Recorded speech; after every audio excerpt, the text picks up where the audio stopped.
ప్రభువైన యేసుక్రీస్తు నామంలో మీకు అందరికీ శుభాభివందనాలు. చూడండి, ఉదయకాలం ప్రభు మీ కుటుంబాలను మీరు చేస్తున్న ప్రతి పనిలో ప్రభు తోడే ఉండి మిమ్మల్ని ఆశీర్వదించి దీవించి అన్ని విషయాల్లో వర్ధిల్ల చేయునుగాక. ఆమేన్. చదువుకుందాం.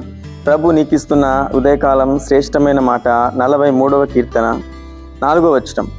అప్పుడు నేను దేవుని బలిపీఠం వద్దకు, నాకు ఆనంద సంతోషములు కలుగజేయు దేవుని యొద్దకు చేరుదును. దేవా, నా దేవా, సితారా వాయించుచు నీకు కృతజ్ఞతాస్తుతులు చెల్లించేదను. దేవునికి స్తోత్రం కలుగును గాక. కృతజ్ఞతాస్తుతులు ఎక్కడికి వెళ్ళి? దేవుని యొక్క బలిపీఠం వద్దకు వెళ్ళి, ఆయన సన్నిధికి వెళ్ళి ఆయన బలిపీఠం పట్టుకొని నువ్వు కృతజ్ఞతాస్తుతులు తప్పకుండా అర్పించాలి.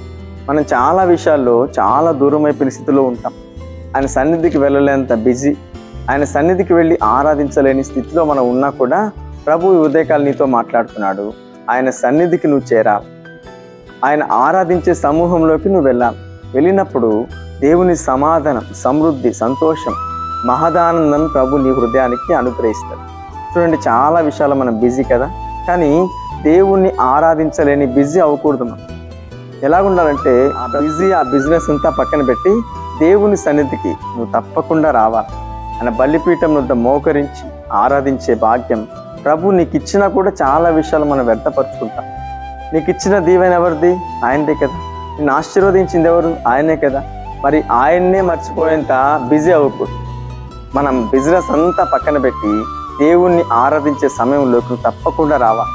చూడండి, మనకు అపాయం వచ్చినప్పుడు, మన స్థితి మారిపోయినప్పుడు, మనకు భయం కలిగినప్పుడు, మనకు ఆ శ్రమలు వెనకాల వెంటబడుతున్నప్పుడు ఎక్కడికి వెళ్తాం? ఏ అధికారి అవి తీసేరేది, కానీ నువ్వు సర్వాధికారైన ప్రభువైన యేసుక్రీస్తు దగ్గరకు రావాలి.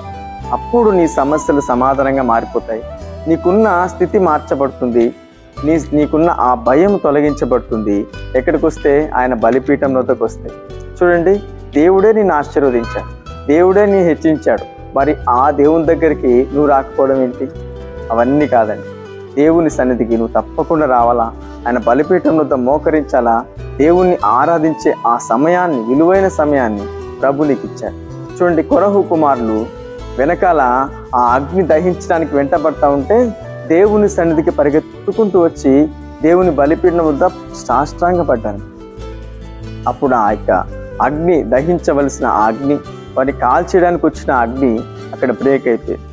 ఎక్కడికి వచ్చి పడ్డప్పుడు మనం అనుకుంటాం మనం బాగున్నాం కదా, ఇప్పుడు ఏంటికి వెళ్ళడం? మనం చాలా సంతోషంగా ఉన్నాం కదా, చాలా ఆశీర్వాదం, ఆస్తి మనకుంది కదా, ఎందుకు వెళ్ళడం? అపాయం నీకు సంభవించినప్పుడు, నీకు శ్రమ సంభవించినప్పుడు నీ ఆస్తి నీకు అక్కడికి రా. దేవుని కృప నీకు కావాలి, దేవుని సన్నిధి నీకు కావాలి, దేవుని కాపుదల నీకుండా.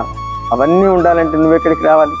ఆయన బలిపీఠం వద్దకు వచ్చి ఆయన పాదాలు పట్టుకొని, ప్రభువా, నాకు ఈ స్థితి ఇచ్చిన దేవుడో నీవే, నన్ను దీవించిన దేవుడో నీవే, నన్ను ఆశీర్వదించిన దేవుడో నీవే, నా శ్రమలన్నిట్లో, నా సంకటములన్నిట్లో, నా ప్రాబ్లమ్స్ అన్నిట్లో నీవే నన్ను తప్పించిన దేవుడు అని సితారా తీసుకొని కీర్తనలు పాడుచు ఆయనకు కృతజ్ఞతాస్తుతులు నువ్వు చెల్లించావు.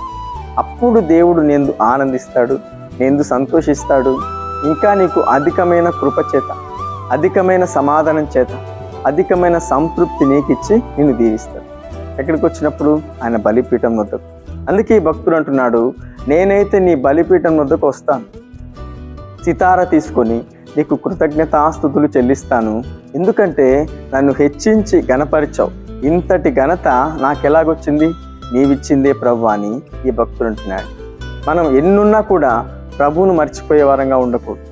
ప్రభువును ఆరాధన పక్కన పెట్టే వారంగా ఉండకూడదు.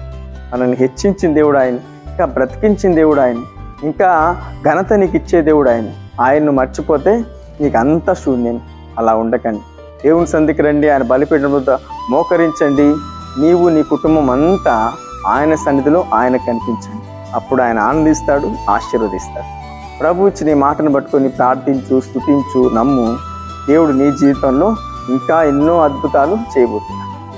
ఈ వాగ్దానం మీ అందరి జీవితాల్లో నెరవేర్చి ఈరోజంతయు ప్రభు మీకు తోడే ఉండి నడిపించునుగాక.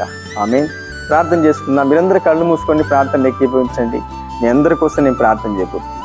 మహాపరిశుద్ధుడా, సర్వోన్నతుడా, నీకు స్తోత్రము. ఈ మాటలు వింటున్న ప్రతి బిడ్డలు ఎంత బిజీ అయినా, ఎంత పనున్నా నీ సన్నిధి మానుకునేంతగా ఎవ్వరూ ఉండకూడదు నాయన.